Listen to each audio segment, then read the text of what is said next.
नमस्कार मित्रांनो, माझ्या मारुती काळजाते या यूट्यूब चॅनलमध्ये आपलं सर्वांचं स्वागत। ही वनस्पती आपल्याला दिसते, ही वनस्पती कुरमुडी किंवा दगडी पाला, कंबरमोडी, जखमजुडी, घावरी, घावपाला, बुगडी अशा अनेक नावांनी ओळखली जाते। आपल्याकडे हिला काय म्हणतात ते आपण नक्की ओळखून सांगा। संस्कृतमध्ये हिला संधान असंही म्हटलं जातं।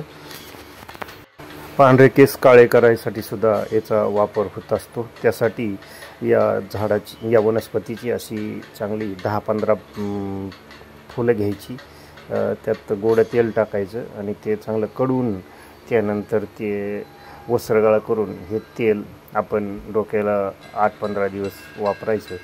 तर हे सगळे केस काळे होतात आणि केस गळतीसुद्धा थांबते। आपणही या वनस्पतीचा कधी वापर केला असेलच। आपण शेतकरी असाल तर आपल्याला हे सांगण्याची आवश्यकता नाही, परंतु तरीही आपल्याला एक माहिती म्हणून आपल्यासमोर मांडतो आहे। याबद्दल आपल्याला अजून काही माहिती असेल तर तीसुद्धा कमेंट बॉक्समध्ये सांगा, म्हणजे सर्वांना ती माहिती मिळून जाईल। हीच ती लहान सूर्यफुलासारखी दिसणारी लहान लहान फुलं। ही वनस्पती जमिनीवर 2 फुटापर्यंत वाढत असते। अशी औषधी वनस्पती आपल्याला पडीक जमिनीवर जास्त प्रमाणात दिसून येत असते। लहान सूर्यफुलासारखी याची लहान लहान बोंड अशी फुलं याला येत असतात। याचा रस काढून जखमेवर आणि सुजेवरला जर लावला म्हणजे याच्या पानाचा, तर जखम लवकर भरून येते आणि ती लवकर खपली धरत असते। म्हणूनच तिला जखमजुडी असं सुद्धा म्हणतात। तर कधी ठेच वगैरे किंवा काही आपल्याला खरचटलं, रक्त निघायला लागलं, तर त्या ठिकाणी याची पानं चोळून अशी चांगली रगडून त्याचा रस काढून त्या ठिकाणी लावला तर रक्त लगेच निघायचं थांबतं।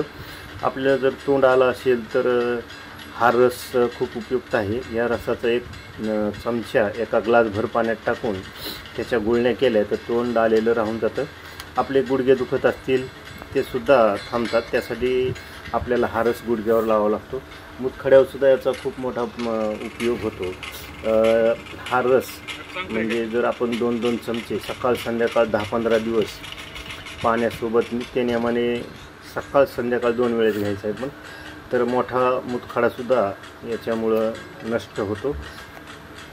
त्याचबरोबर या पाल्याचा रस आपण जर जिथं खाज सुटली अशा ठिकाणी किंवा फंगल इन्फेक्शन असेल अशा ठिकाणी जर नित्य नियमाने 5-6 दिवस लावला तर ते सुद्धा निघून जातं। आणि आपल्या चेहऱ्यावर जर काळे डाग, वांग असेल किंवा फुटकुळ्या आल्या असतील त्याच्यासुद्धा हा रस लावला तरी त्या निघून जातात।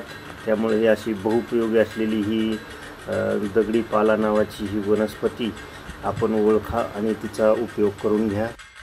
अशा प्रकारच्या अनेक वनस्पती आणि झाडं आपल्या परिसरामध्ये असतात आणि त्याबद्दलची अनेक माहिती आपल्याला जर जाणून घ्यायची असेल तर माझ्या मारुती काळजाते या चॅनलला सबस्क्राईब करा, लाईक करा आणि शेअर करा आणि त्यात सांगितलेल्या माहितीचा उपयोग, फायदा आपल्याला करून घ्या। नमस्कार।